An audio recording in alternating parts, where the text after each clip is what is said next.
morning and welcome to this week's edition of Tech Bites. And this morning we are going to be joining Daniel Archuleta, who's going to share a very important topic. And this is about your password management. Very, very important for you to join in and listen about keeping your passwords safe and secure. And we want this to be very beneficial for you. So please join in and ask questions and be able to make this beneficial for you. So I'm going to let Daniel take over. He can tell you a little bit about himself and then just jump right in to our presentation today. So Daniel, go ahead and take over. Hello, my name is Daniel Archuleta. Yes, I am the IT specialist here at SWRAC. I kind of have like a little bit of a focus with reliability management, with the cloud, as well as security and help desk stuff. I'm going to go ahead and just jump right into this. I'll go ahead and share my screen.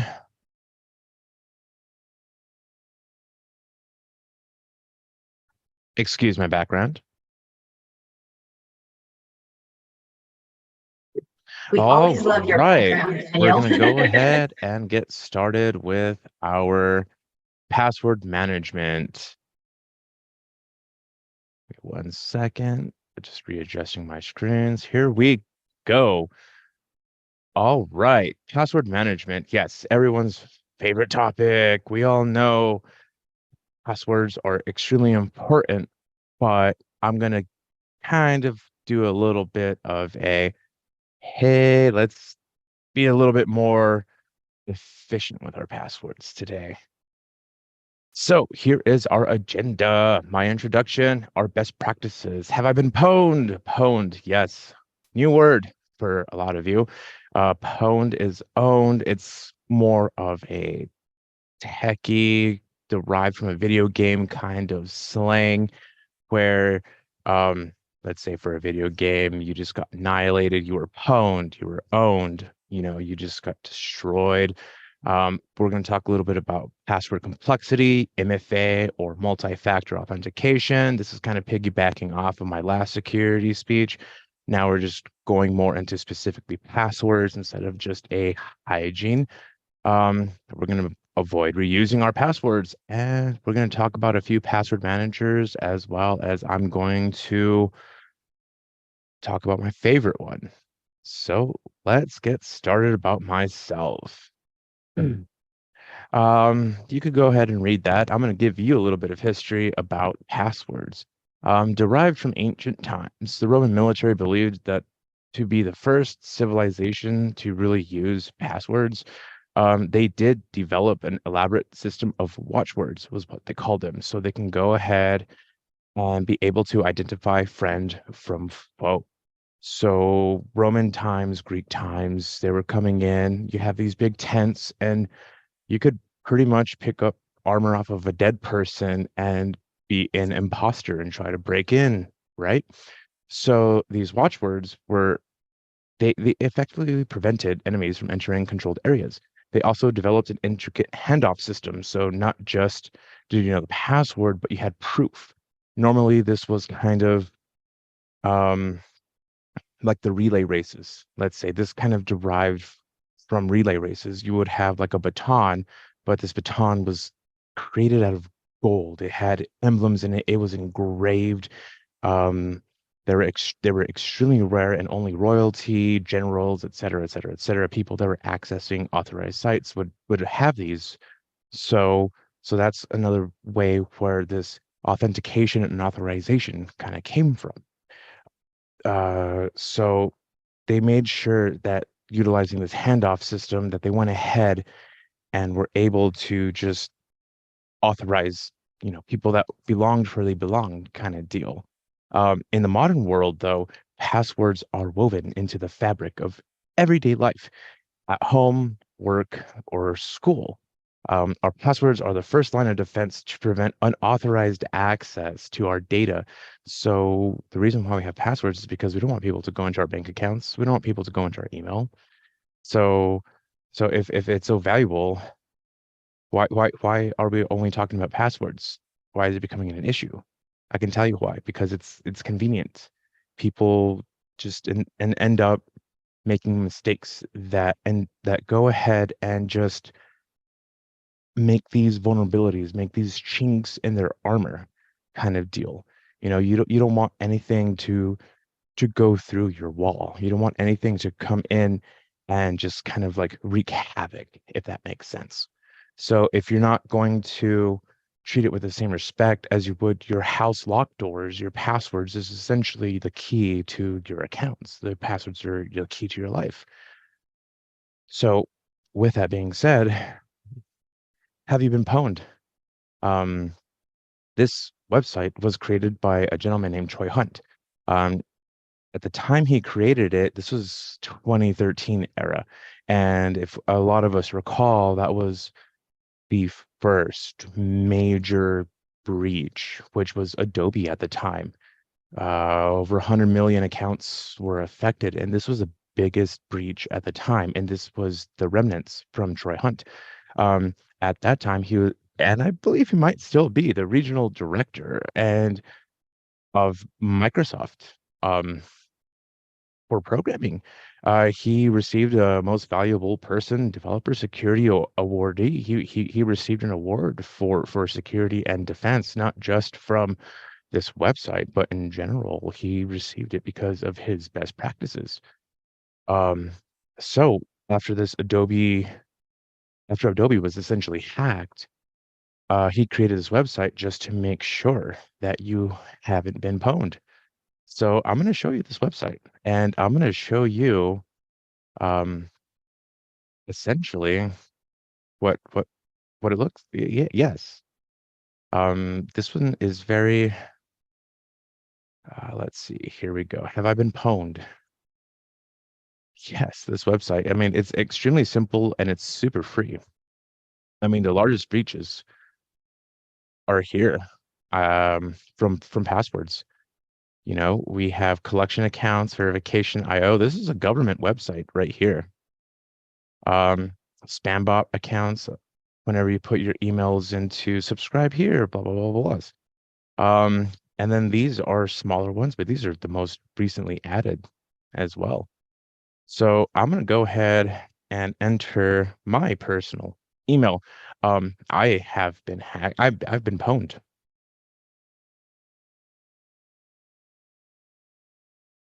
And this is a good way to check and see. Oh no, I've been pwned. I've in 7 data breaches. Granted,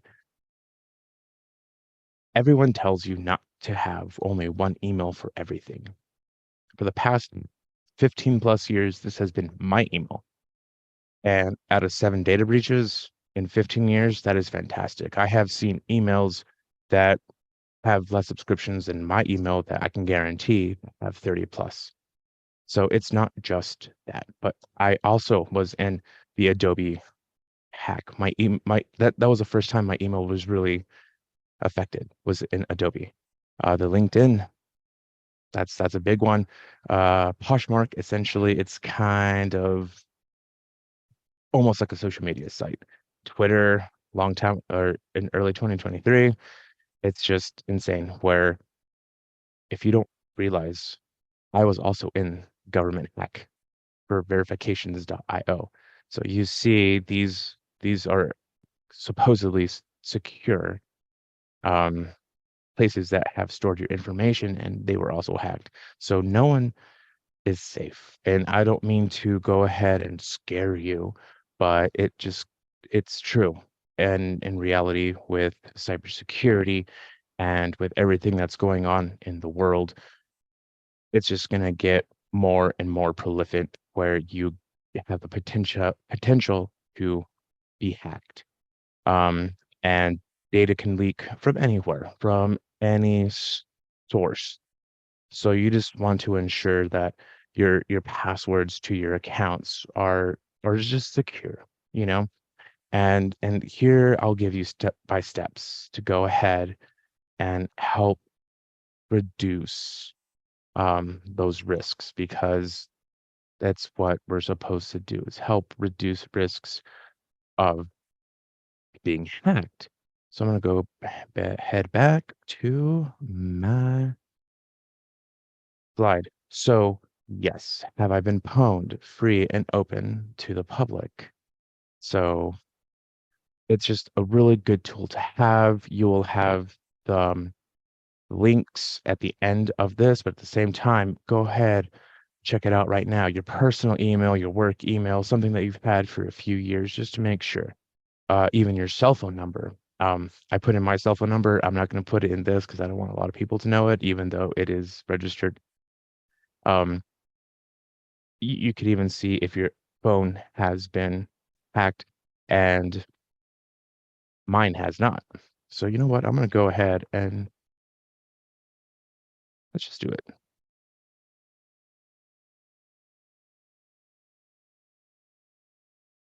Nothing.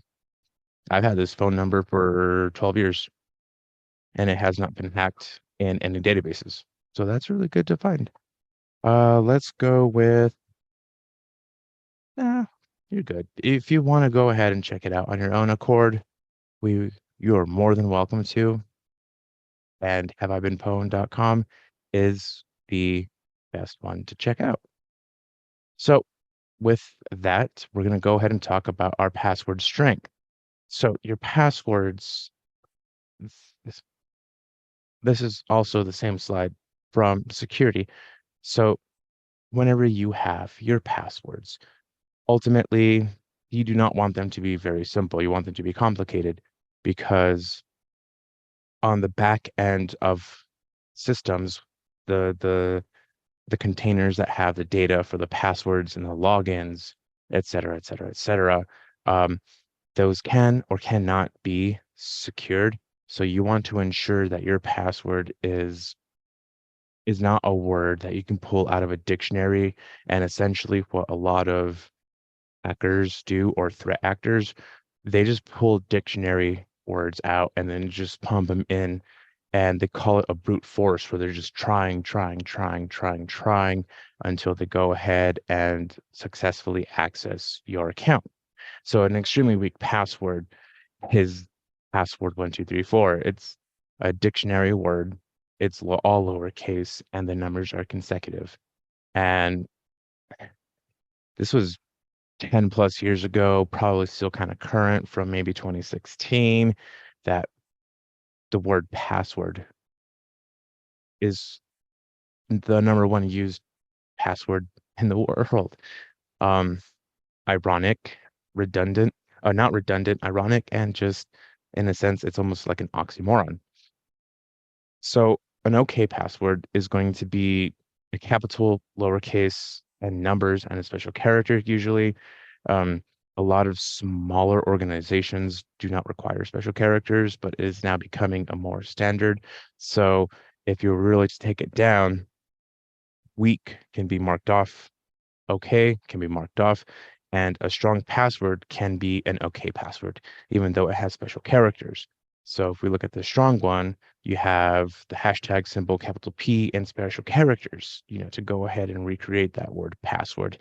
It is not recommended to use modified words like that. The very strong one looks like someone just went ahead and just slapped their hand on the keyboard. Those are the best passwords they had, but the worst part about those, extremely hard to memorize. So therein is the dual-edged sword.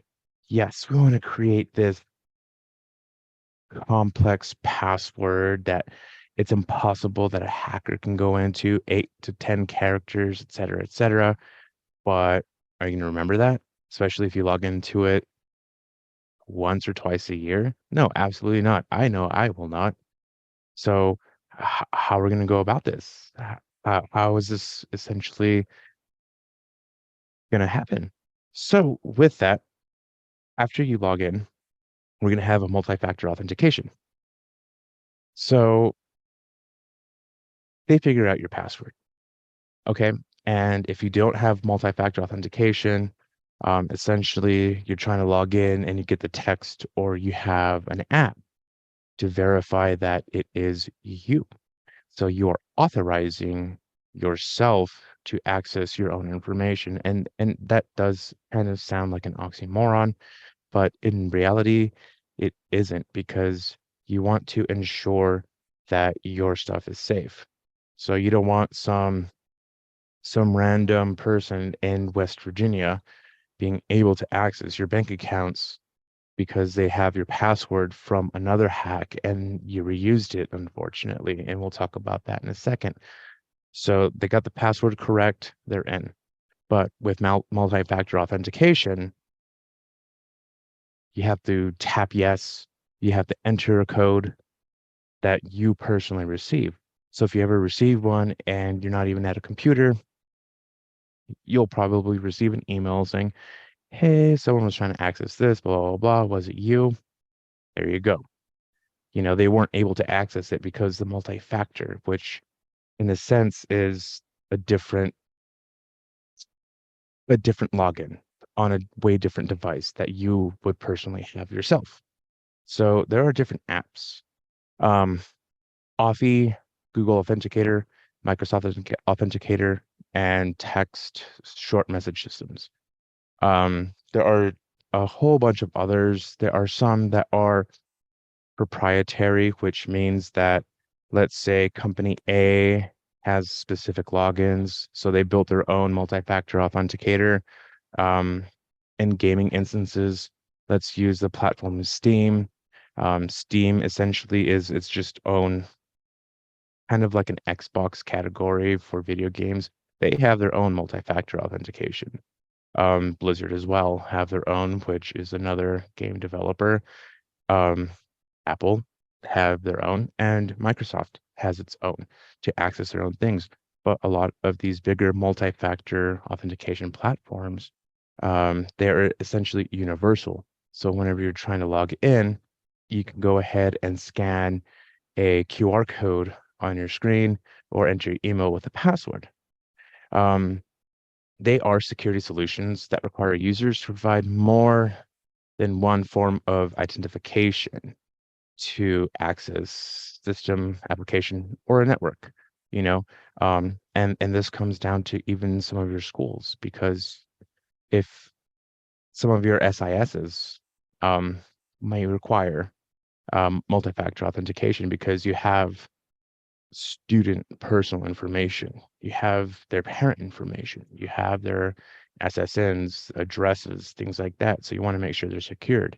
So it's a lot harder for people to come in and just access that information without these multi-factor platforms. Back in the day, early 2000s, 90s, it was sufficient to access, you know, these systems, applications, or networks with just a password and username.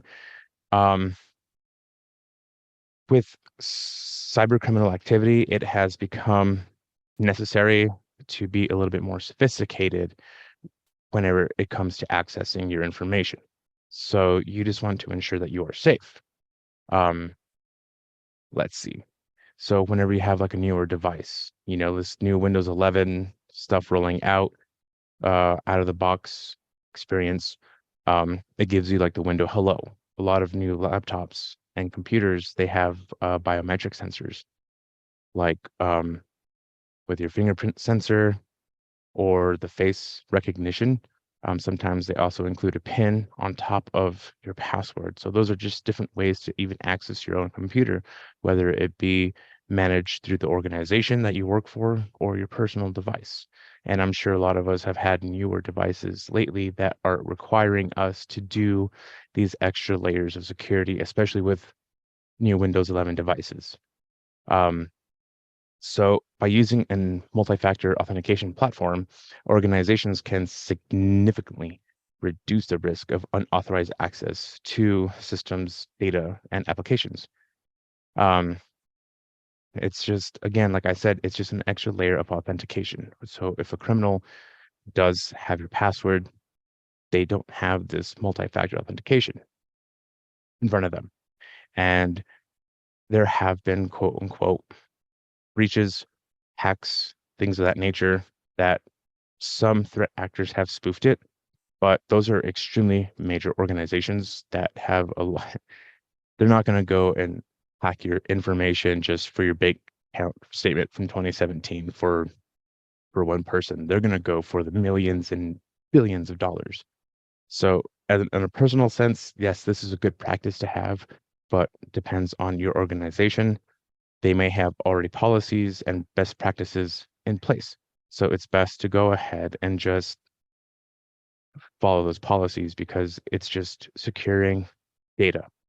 Um, Especially in government and healthcare and financial organizations where multi-factor authentication platforms are just prevalent because you want to protect this data and this money and yourself. So that's another reason why passwords are extremely important. Um,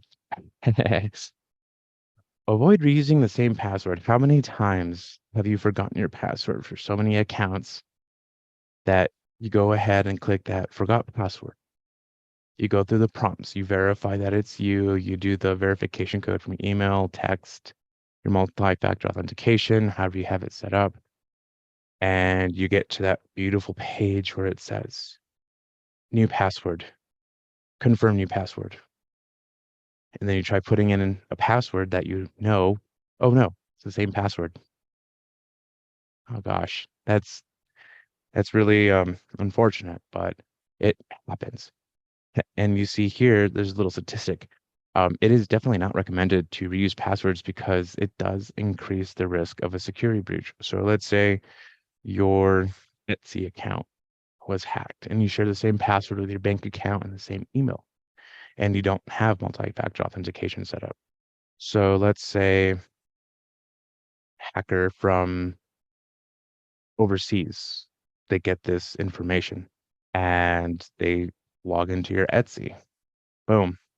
They see your Etsy account and, oh, hey, you have your Bank of America, your Wells Fargo, your Citibank, et cetera, et cetera, et cetera. Oh, it's the same email. How do they know? Why not just try it out? Boom, enter your email. Boom, enter your Etsy password. You shared it with your Bank of America or your Wells Fargo or whatever it be. Then they logged in and you don't have multi-factor authentication and they have free roam. So it's just one of those things where do not reuse your password. Do not even modify it. So password 1234 to password capital P 182, as we saw on the other slide. We don't want to do that because once an account is compromised, the rest can.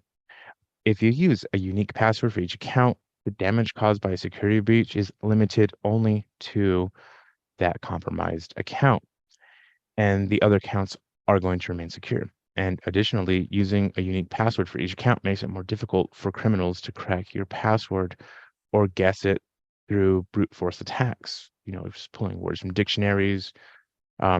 Moreover, if you reuse passwords and one of your accounts is hacked, you may not even know which other accounts have been compromised until it's too late. Like I said, you use your Etsy and Wells Fargo password the same. There's a higher chance that once one of them is compromised, the other one will be. So they have your email, they go to have I been pwned. I mean, these are tools used for everyone. I mean, it's open to the public. So it's just one of those things. Once a threat actor, that's what we call hackers, once a threat actor has acquired this information about you, they can just go ahead and just find other accounts that you have under that email or under that username. And it just turns into like a snowball effect. So it is, and we all know it's extremely highly recommended to use complex passwords for each online account. How are you going to remember slapping your hands on the keyboard and using that as a password, whether it be 8 characters or 100 characters? And yes, there are 100-character passwords in existence. Very rare that we're going to see them or have a necessity for them, but they're out there in the real world.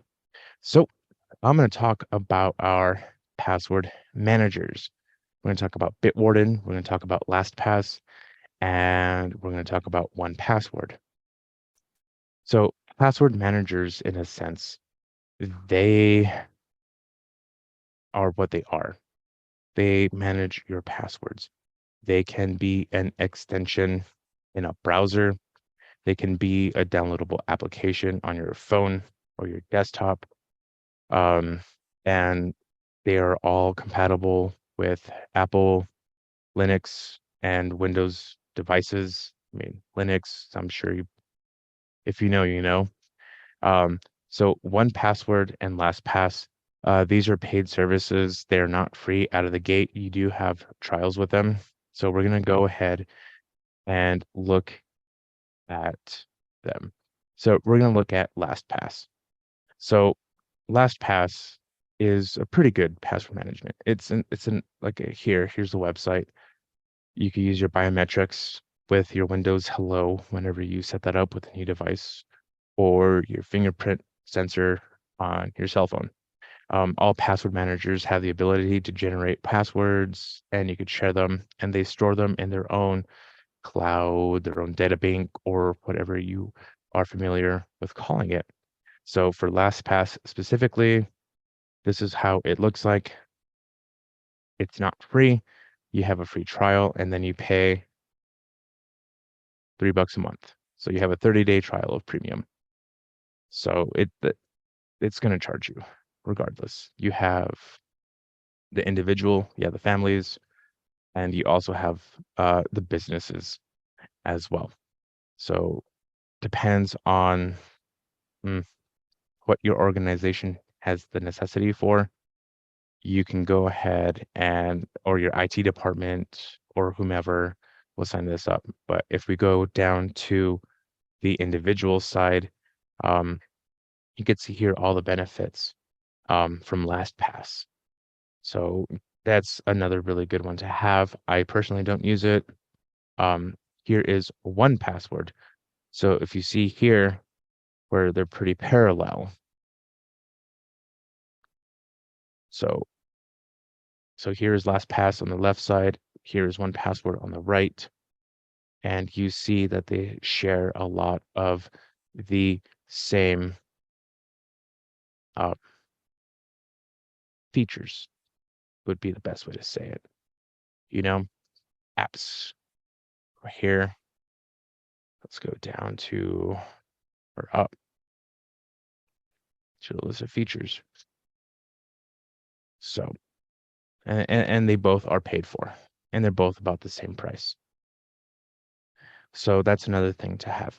The one that I personally use is Bitwarden. Bitwarden is, oh no. Here, let me go ahead and redo this one. So Bitwarden is free and it is open source. With those two terminologies, with it being free and open source means that in a development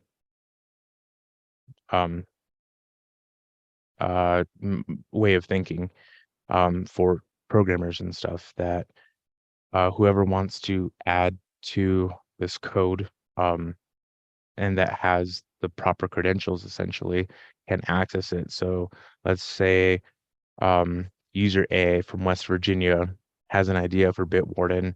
They can go ahead and enter that into the specific code and then submit it to Bitwarden itself. They review it and then they would either accept it or deny it. Or let's say from Argentina, you have another person that is really good with that and has an idea. It's just the public can go ahead and update and modify open source materials. All password managers have end-to-end encryption, but Bitwarden itself, they are essentially setting a standard for end-to-end encryption, because in their own internal systems, their own security team cannot even hack their own systems. Like it is extremely secure. We'll look at Bitwarden's site in a little bit and we'll go over more of the details. And Bitwarden is also compliant. It's HIPAA, SIPA, and Privacy Shield compliant. Also with the European laws, the South American laws, et cetera, et cetera. It's just in my personal opinion, the most well-rounded free password manager that you can essentially utilize. It does have paid options as well, but it's not forcing you to pay to use it. So with Bitwarden, let's go ahead and go to their website. So Bitwarden itself is super free. They do not give you a trial. So if we go into personal, it gives you all the information, and it's the same as 1Password and LastPass. It's just always going to be a free account. You have unlimited passwords, unlimited devices. So let's say you have your cell phone, you can go ahead and install on your cell phone. You have your desktop, you have your laptop, you have your work device. No, you're not supposed to really have personal stuff on work device, but it happens down the road. Ultimately, you want to access something here and there, and you have a 120 character keyboard slap password, and you're not going to memorize that. So you're going to go ahead and save it to your Bitwarden or your password manager. So Bitwarden itself, 100% free. If you go up to the premium, it's $10 a year. That's obviously less than $1 a month. But it also has these features here. And if you do families, you can kind of like merge them together. So like, let's say, you have your kiddos that have their accounts, their school accounts, et cetera, et cetera, et cetera. You don't want to really memorize a password. So if you do the families kind of deal, those passwords and all that information is going to be secure. But at the same time, as a parent, you have access to your kiddos, or you have your kiddos logins saved, but you do have to do the due diligence to go ahead and update them when the passwords do change, if the organization or school does have them change every X amount of days. So it's just one of those things where you just want to make sure that your login credentials are safe. And for Bitwarden, I only use the free, and 95% of the people would essentially use the free version, because unless you are working with super intense or information that should not be accessed, no, 99.9% of the time, the organization is going to manage that login. So they will have their own either password manager, whether it be through Bitwarden, 1Pass, G Suite, or Microsoft, and things like that. Don't put the rule in to begin with, because So it just comes down to one of those things where you can go ahead and just have them manage those passwords, whether it be an organization, a parent, or your own personal account. So that is just the personal side. If we go into enterprise side, if any of you IT people do see this, it is honestly really good, because you can essentially, for the enterprise, you have your directory sync, always on support, event logs, things like that. These hot words for IT. And this is not just for IT people. This is for everybody. So you have a Teams and an enterprise organization, and between these two, the Teams organization is kind of just like the less, I guess you can say, bells and whistles than the enterprise. So obviously you can see the differences between them both on the side. I'm not going to go into them because I could do a 10-hour conversation with this. And we only have about 20 minutes left. So with that being said, Bitwarden is my preferred password manager, but there are also other ones out there that you can use, albeit 1Password, LastPass, or whatever you feel essentially like using. But with with that, since I am a Bitwarden user and advocate, again, sorry for the background, I'm going to go ahead and show you the Bitwarden app. So here is your login, your vault. They call it your vault. And you see here I have my work email. So you only essentially need to remember one password. Yeah, let's do that. Let's update it. So you only essentially need to remember one password. So I am going to show you the application, the desktop, the downloadable one. So you see here, I have a small password, but with that, you see that I essentially have all of these passwords, and that this application, program, software saves itself, and it literally remembers everything. So if we go into specifically logins, these are all my logins. It saves credit cards, and it is fine for on my personal account. I have all my credit cards saved on it. Also identity, you can have an address book here. I don't have anything here, and also secure notes, and you can create your folders. You could favorite yours. You could also have a trash, which is kind of like an archive, I would call it, not just trash. Those can be permanently deleted. I don't recommend it because you never know when you need access to something with an old password.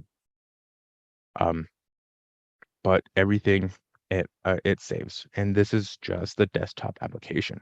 You won't necessarily need the desktop application unless you're like in an organization, and normally the admin would have it because you could see all your users, et cetera, et cetera, et cetera.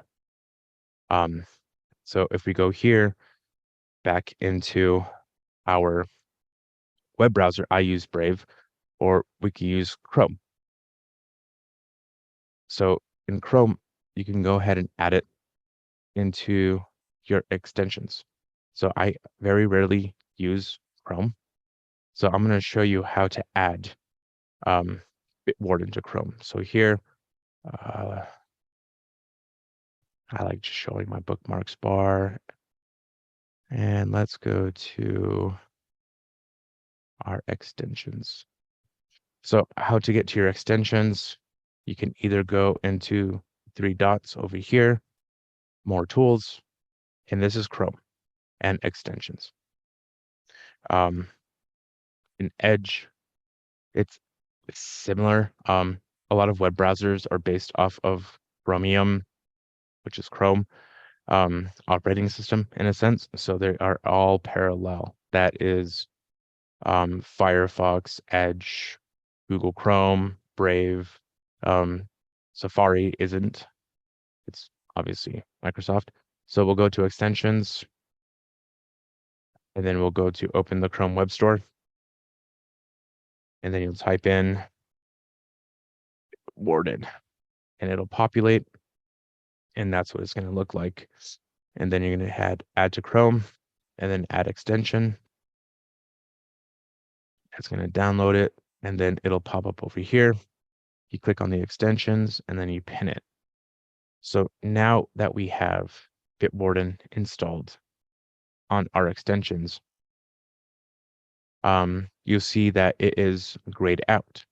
So you're going to look in the top right where your extensions, you're going to look for this little shield. It's going to be your Bitwarden. You're going to go ahead and enter your email.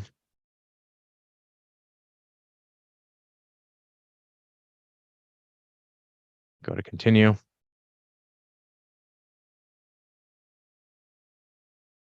And then you go ahead and use your master password. Another thing with Bitwarden, let's see. Well, maybe if I spelled my username correct.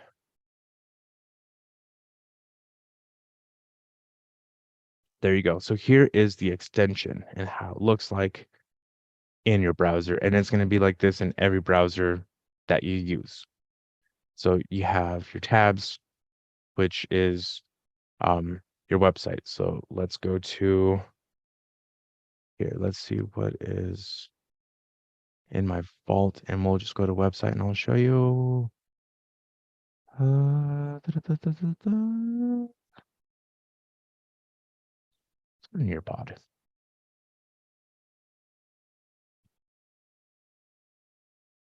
So here we are in Nearpod, very first website to jump in. You see here, if you have a password saved to this website or URL, you're going to have a little notification in your blue shield right here in the top right that you have a password saved. So you're going to hit login. And oh no, what's my password? I barely use Nearpod. You don't need to remember it. You have your password manager, and it's going to autofill it for you. Boom, log in. You see how crazy long that password is? And honestly, I'm going to go ahead and show it. I'll change it here after this meeting. But look at that. I'm not going to remember that password at all. So that's what I use to log in to Nearpod. And here are my dashboards. Let's see another one that I very rarely use that if I forget to change my password, it won't affect me too much. No, not Pinterest. That's my personal. But that is essentially how you would do a password manager when it's saved in. So it also has a password generator. So right here, you see that you have your criteria for passwords. You have your special characters, you have your numbers, lowercase, uppercase. And Bitwarden can also generate a password or a username, whatever you want. And options, you have a password or passphrase. And passphrases, that they use actual words, not just one word, quote unquote. So you see here, you can adjust the password length, and it goes all the way to 128. You're not going to remember 128 keyboard slap characters. You're not going to remember that ever. And unless you dedicate time for it, no, and it's not worth it. And this is also best when you have to change your passwords every 30, 60, however many days. So you can just use your generator. Oh, my password's about to expire. You hit generate, and you could see that it's unlimited.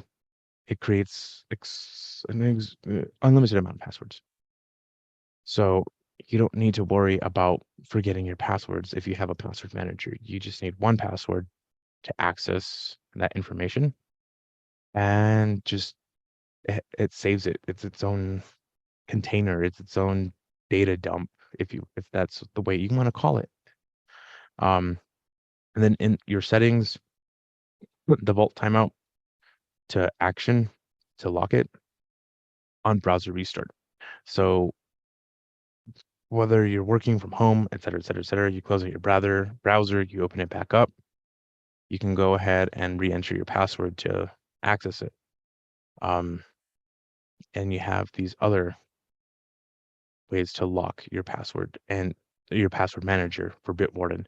And specifically, I'm closing out of Chrome. Now, open it back up. You'll see there's that little lock now for Bitwarden.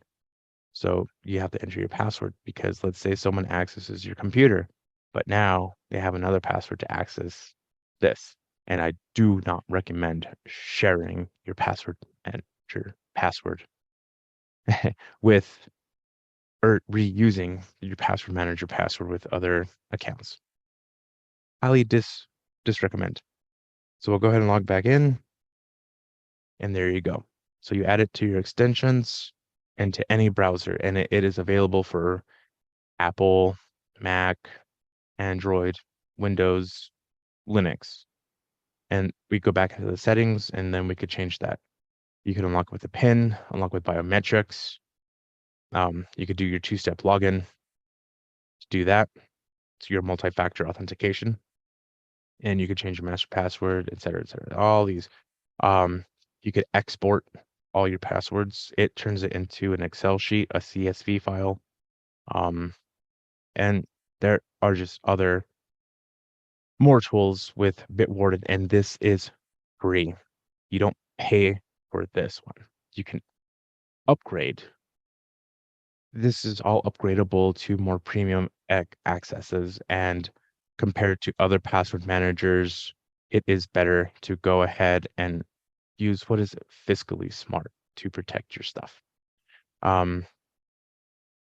So with that, we'll go back to our slide. And here are the links for Bitwarden, highly recommend by me, but your personal preference, you are more than able to do 1Password, LastPass, or whatever other password managers have I been pwned. And then here are also this Google Docs is this website for our Tech Bytes. So here is our schedule for Tech Bytes. Oh no, how do I access this? Well, if you go to swracnm.org, here is our home landing page.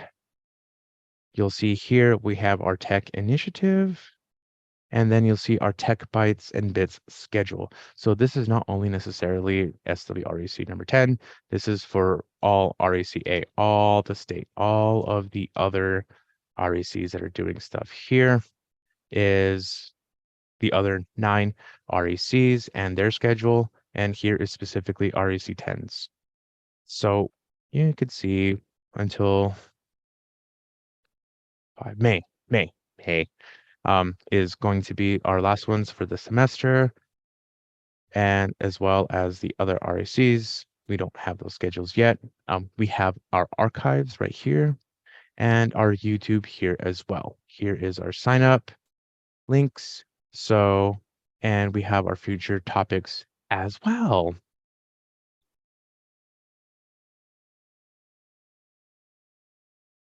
Sorry, Google takes forever to load.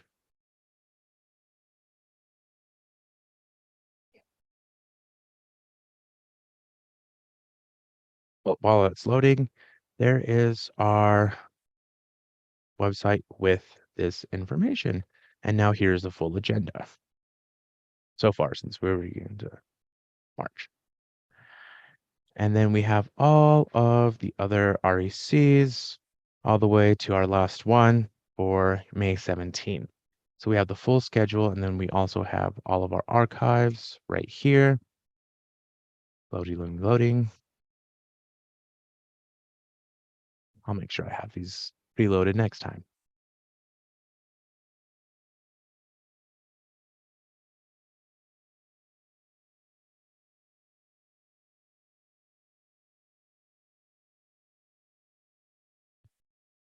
So we have all of our archives from August last year at the beginning of the semester for REC 9, my first one for this semester, Immersive Reader.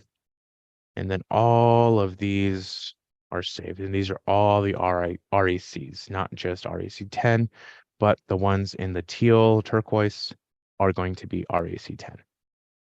So if you need to get a refresher, or if you want to look back at my cyber hygiene where I first started talking about passwords, I think in January. Let's see. There's another one there. Yes, December 13th. Sorry, last year is my last cyber hygiene. And I briefly talked about passwords. This is a follow through, only talking specifically about passwords.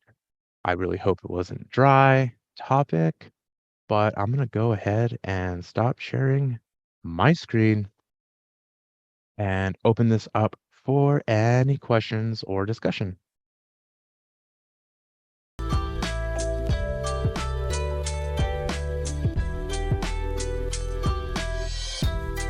Well, with that being said, I'm going to go ahead and hand it back over to Christine. All right. Always a very good topic to have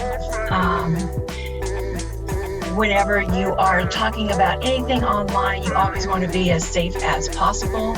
So we appreciate that, Daniel, because you cannot be careful whenever you are online.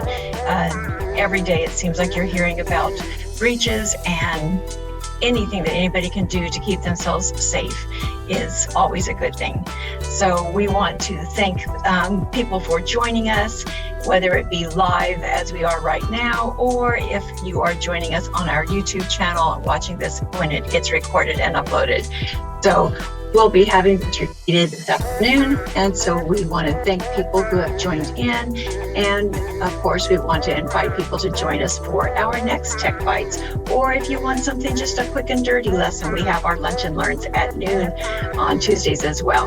And so we invite you to join us and invite you to check out the schedule of all of the REC offerings that we have. Free professional development for our educators across the state, and we invite you to come back real soon. Thank you so very much. We'll see you again.